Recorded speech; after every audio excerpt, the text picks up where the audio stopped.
Hello and welcome back to the Shakey Sonnet Show.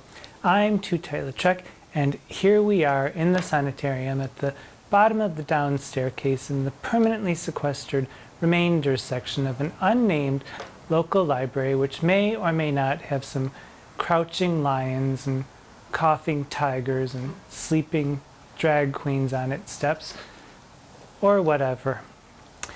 So here we are in the dark days of the early sonnets. And there's something bizarre and rather bleak going on in these sonnets. And I'm going to look at sonnet 29 and 30 together. I would normally do that in two separate videos, but since I've never been accused of being normal, I'm going to look at 29 and 30 together in one video, even though they're not necessarily connected. But I'm going to do that for a few reasons. The first is that they are both when sonnets. They both begin with the word when, and there's a logical progression, and I want to look at them artistically and see how they work together, to consider them side by side. Second, I want to look at them together because they seem completely out of place in the narrative progression, if there is a narrative progression in these sonnets. And I honestly just don't get it, their placement at this point, at this time in this series. So I want to look at that. And thirdly, I thought it might be time for a little bit of a breather. I'd like to end the season at sonnet 30, because the next four poems or so, 31, 32, 33, and 34, and even into 35 and 36, are just filled with death and despair. And quite honestly, I've had my fill of that for the nonce. And I thought, well, I've stopped my birthdays at 30, so I might just as well stop the lessons at sonnet 30 for the moment. And when we continue again in the autumn or the winter, we can pick up with the death and despair then, and hope for a more calm summer, and see if we can gather our strength for that. So sonnet 29. It's a lovely little sonnet. It's a lovely little sonnet no matter what Don Patterson says. And if it is a bit down in the mouth, it begins with the word when. Excuse me, sir. Pardon me. I'm just going. Thank you. I can't really think if I don't have a pen in my hand. So sonnet 29, it begins with the word when, as does sonnet 30. So we have two sonnets beginning with two adverbial phrases. When I beweep is sonnet 29, and when I summon is sonnet 30. So far, so good.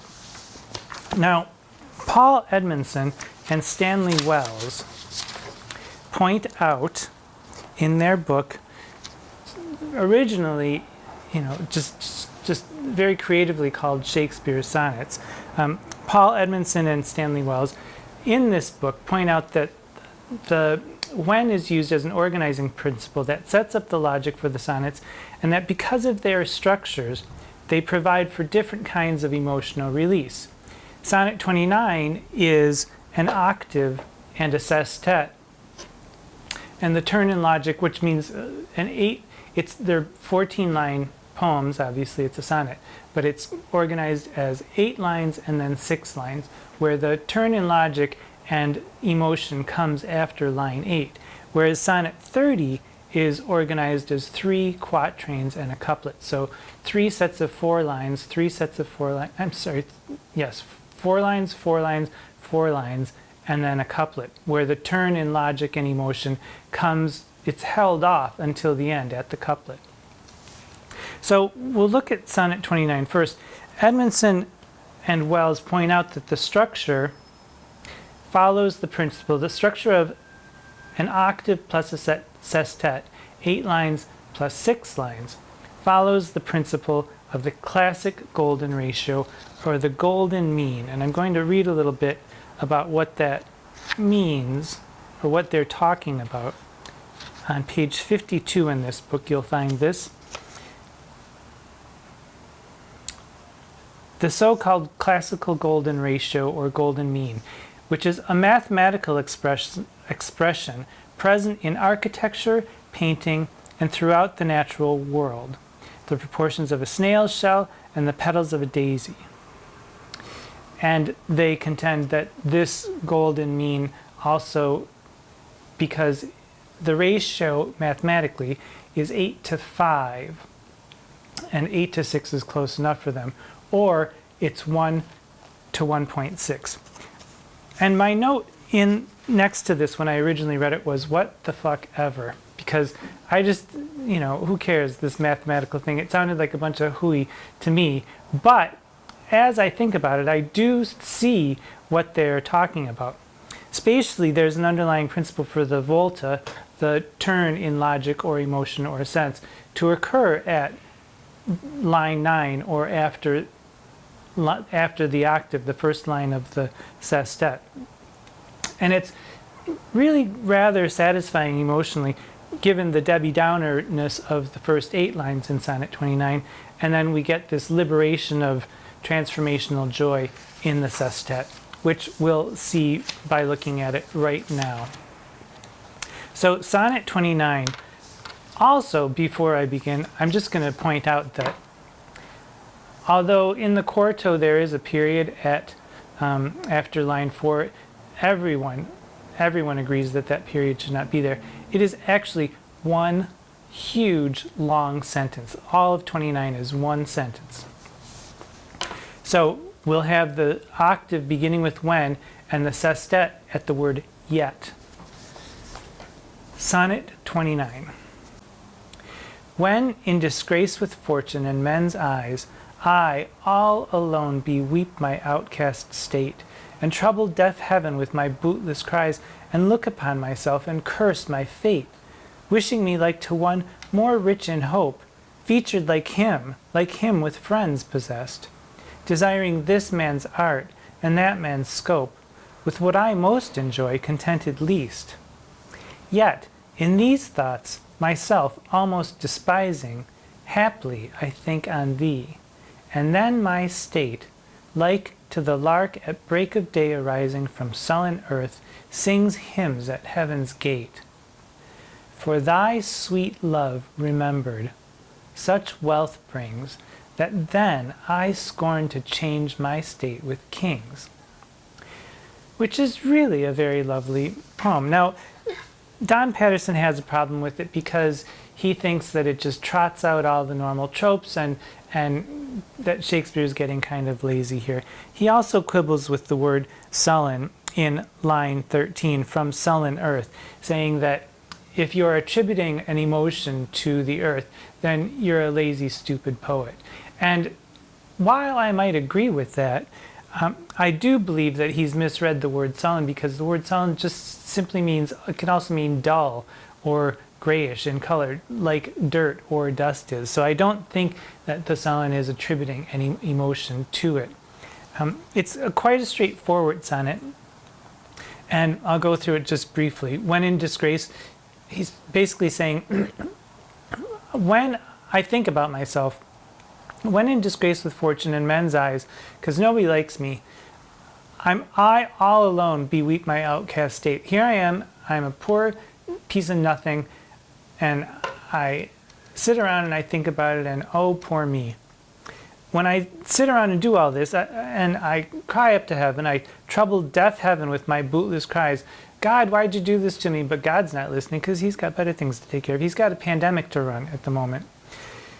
And look upon myself and curse my fate, wishing, and this is all one continuous sentence. I consider myself in disgrace. I consider myself an outcast. I cry up to heaven and heaven doesn't hear me. I look upon myself and I curse my fate. And I wish myself like one more rich in hope. I wish I had more to hope for, but I don't. I wish myself featured like him. I wish I looked better than I do right now. I wish I had friends, like him with friends possessed. I wish I had more talent, desiring this man's art and that man's scope. I wish I were smarter. With what I most enjoy, contented least. I have nothing that I really enjoy. Yet, poor me, poor me, poor me, poor me, pity me, a poor fool. But when I think about this, yet in these thoughts, myself almost despising, when I'm at the height of my despair, haply I think on thee.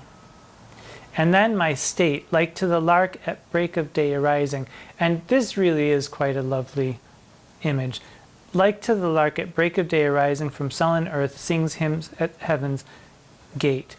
I'm at my most despairing, and yet I think about you. And if you've ever been in a field and you've seen a lark breaking out from the ground up to the sky, it's quite a glorious sight, and it fills you with the fluttering hope that you know that this poem is attempting to express. And so, Pisha Don Patterson, I really do quite get it. Because when I think of your love, for thy sweet love remembered, such wealth brings that then I scorn to change my state with kings. I'm a king. I think about you. I feel like a poor fool. I mourn the loss of everything. I pity myself, and then I think about you, and then I feel like a king because my love for you is so strong. You lift me up. You're the wind beneath my wings, which I will do you a huge favor and won't sing for you. So we go from that, and also I will just say that it is a bit of a moany, groany, pity me poem, and it could wear on your nerves, except for the fact that, I mean, this octave, this bleak, self-pitying sot is talking about how bad he's got it, but I get it. I know that feeling. I can't believe that other people don't know that feeling. I know the feeling of hearing just the clinking, clanking, clunking of empty wine bottles around the empty bed stained with barbecued potato chips as I crunch my way through another night, awake, alone, again. I get it. I get that octave, that poor, self-pitying, bleak little octave. And then we get to the sestet, where the lark at the break of day arises, and I think about you, and my spirit lifts, and your love is the thing that can take me through that. And the darkness of the sestet, of the octave, sets us up for the sestet, and it really does provide quite a nice emotional release. So then we get to Sonnet 30. We go from the when and yet structure in Sonnet 29. The when begins the octave and the yet begins the sestet. We go to Sonnet 30 with the 3 quatrains and a couplet. The quatrains begin when, then, and but. So we've got when in the first quatrain, when to the sessions, the sweet silent thought. In line 1, then in line 5, so we see that there's a progression of thought. Then, again in line 9, and but, and it's a big but, at the couplet on line 13 to kind of round us off and take us to the finish line. So I'll read through it, and then I'll talk about it as an individual poem, and also how I feel that it works in comparison with the structure of 29. Sonnet 30. When to the sessions of sweet silent thought I summon up remembrance of things past, I sigh the lack of many a thing I sought, and with old woes new wail my dear time's waste. Then can I drown an eye unused to flow for precious friends hid in death's dateless night, and weep afresh love's long since cancelled woe, and moan the expense of many a vanished sight. Then can I grieve at grievances foregone, and heavily from woe to woe tell o'er the sad account of fore bemoaned moan, which I knew pay as if not paid before. But if the while I think on thee, dear friend, all losses are restored, and sorrow's end. And I am just going to say, this poem is so amazing. I find it really incredibly weird and incredibly beautiful. It's got these, again, with this slow, moany, groany, with the W's, the O's, and the Oo's.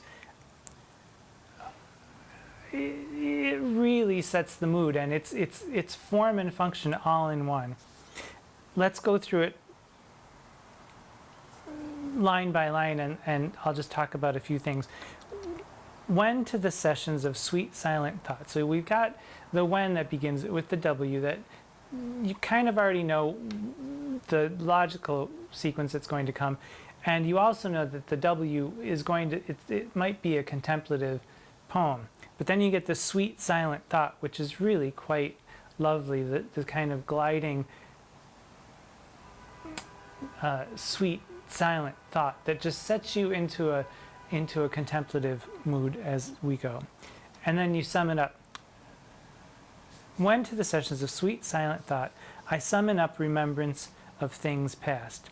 And apparently this is from the Bible originally, but then of course later on our friend Marcel Proust, or one of his English translators, decided to take that for his huge tome that I've read, and I can't really recommend, but if you want to, I say go for it. When to the sessions of sweet silent thought, I summon up remembrance of things past. I sigh the lack of many a thing I sought, and with old woes new wail my dear time's waste. The woe and the wail and the waste. I sit down to start to think, and I start to think of all the things that have gone on in my life, and I think of all the things that I've gone for and I haven't accomplished, and with old woes new wail my dear time's waste. It all comes flooding back to me. All my wasted life comes back to me as I sit down to think about it. What a loser I am. That's the first quatrain. Then begins the second quatrain. After thinking about what a loser I am, then can I drown an eye? Then can I start crying? Drown an eye unused to flow. So I don't normally cry, but now I could cry thinking about what a loser I am. Or, then can I drown an eye unused to flow for precious friends hid in death's dateless night. I think about all those who have gone away and are not here for me, and then I really can cry. I get it. I understand that. And weep afresh love's long since cancelled woe, and moan the expense of many a vanished sight. It really is a mourning poem, and it's really quite touching. That's the second quatrain. The third quatrain, then can I grieve at grievances forgone, and heavily. Then can I think about all the things that have gone wrong in my life, and heavily, from woe to woe, tell o'er the sad account of fore bemoaned moan. What a lamentably beautiful sentence that is. Heavily, from woe to woe, tell o'er the sad account of fore bemoaned moan. I've cried about it before, I'm crying about it now. The sorrow just never goes away. It's killing me. The sad account of fore bemoaned moan, which I knew pay as if not paid before. It comes back to me all in a rush. All these people I've lost, all the things I haven't done. It's like it's not in the past. It's right here, right now, sitting upon my forehead, and I can't shake it. I'm miserable. And then the couplet. But if the while I think on thee, if while I'm going through this misery, I think about you, dear friend. If the while I think on thee, dear friend, all losses are restored and sorrows end. That is quite beautiful.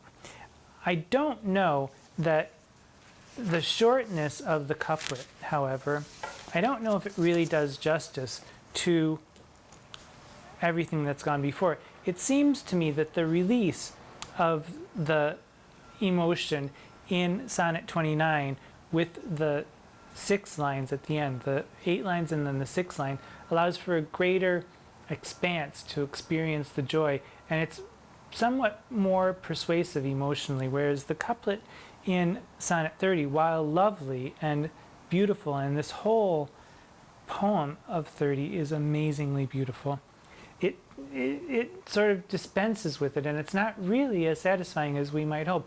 We're not out of misery yet. We're still there. But if I think about you, all losses are restored and sorrows end. Not that convincing if we have 12 lines before about, oh, but then I think about you and I'm okay. It's not as convincing as if it were the 6 lines to expand upon the joy. So I simply wanted to point this out to you so that you could see how form and function work within a sonnet. They're both sonnets, they both have similar structures but not exactly the same, and just that small difference between them can make a difference in the way the emotional release comes when you read them. Or not. You can argue with me and tell me that no, I'm full of baloney, and I'll kindly accept that. I won't really accept it because I'll know that I'm right. I do believe that they function in very different ways artistically, and I think that they're really wonderful. I would be remiss if I did not mention that I have done lip syncs of both of these poems. Sonnet 30, I did a lip sync of the dearly departed Natasha Richardson performing this poem, and Sonnet 29, Rufus Wainwright set this sonnet to music, and he does a version on his Take All My Loves recording, which is all about Shakespeare's sonnets, selected Shakespeare sonnets. But then Florence Welch from Florence and the Machine also did a version of this, the one that Rufus Wainwright set to music. And I had my cousin Calliope Smith do a little lip sync to that while she was out on the beach one day. And I'll link those below so that you can see them. Now, as far as these stand as individual poems, they're horribly beautiful. They're dark and they're weird and they're sad and they're beautiful, but is there any, do we have any sense of if there's a male or a female involved? It seems like the narrator is male if we look at 29, who is comparing himself to this man's art and that man's scope. It just seems like it could be, but I say all bets are off. It's a free-for-all in terms of gender, in terms of whether it's a male or a female, to whom it's addressed, or whether it's the narrator. But how do these fit into the narrative sequence so far?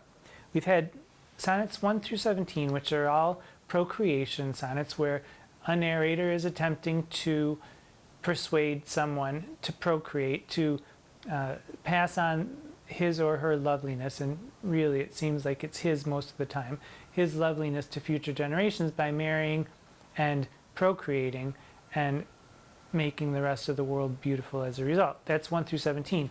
18 through 26 is just love and sex and love and sex and love and sex.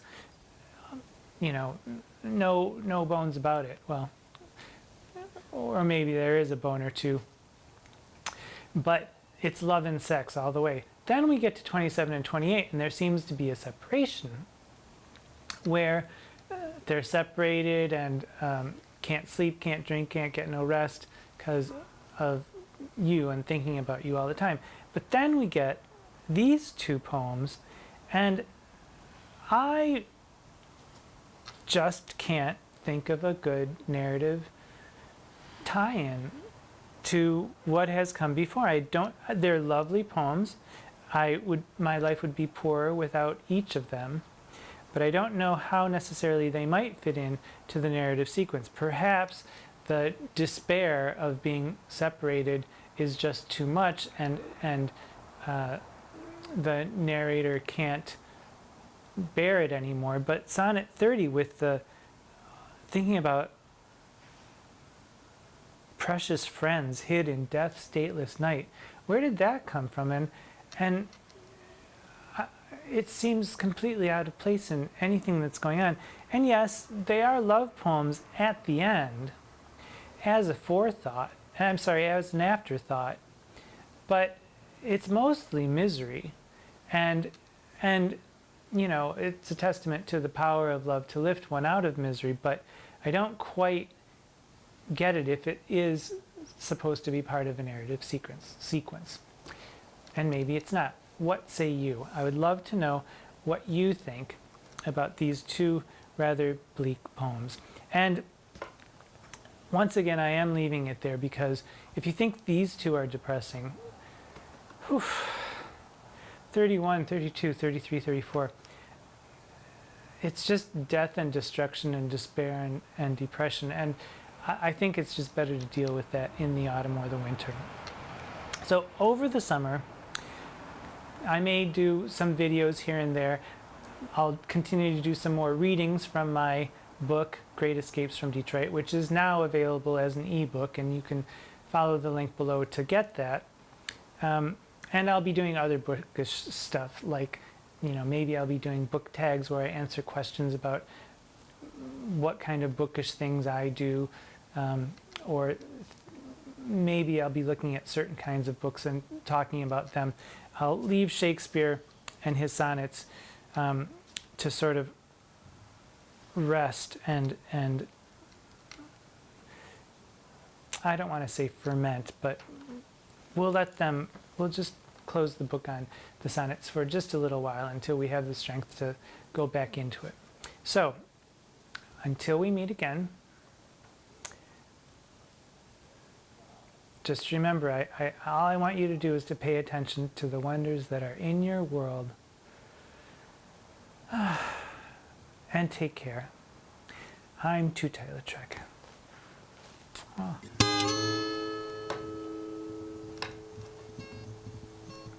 You can have this back now, sir.